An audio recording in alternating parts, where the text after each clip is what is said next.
ব্রাহ্মণবাড়িয়ায় রাতের আধারে ফসলি জমি ভরা প্রশাসনের ভূমিকা নিয়ে প্রশ্ন।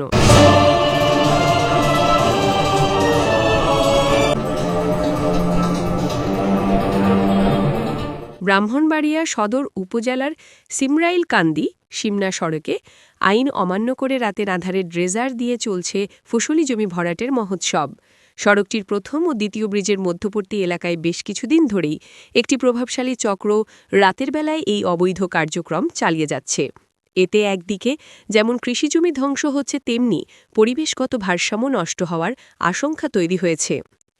এলাকাবাসীর অভিযোগ, দিনের পর দিন এমন অবৈধ কার্যক্রম চললেও স্থানীয় প্রশাসন রহস্যজনকভাবে নীরব ভূমিকা পালন করছে। সরজমিনে দেখা যায়, রাতের অন্ধকার নামলেই শক্তিশালী ড্রেজারের মাধ্যমে পাইপ লাগিয়ে ফসলি জমিতে বালু ফেলা শুরু হয়।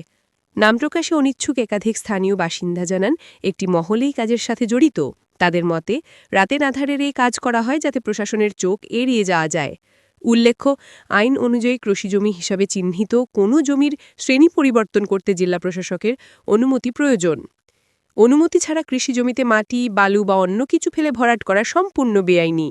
এত বড় একটি অবৈধ কার্যক্রম চললেও প্রশাসনের কোনো হস্তক্ষেপ না থাকায় স্থানীয়দের মধ্যে ক্ষোভ ও হতাশা বিরাজ করছে। প্রশাসনের এই নীরব ভূমিকা অবৈধ ভরাটকারীদের আরও উৎসাহিত করছে বলে মনে করছেন তারা।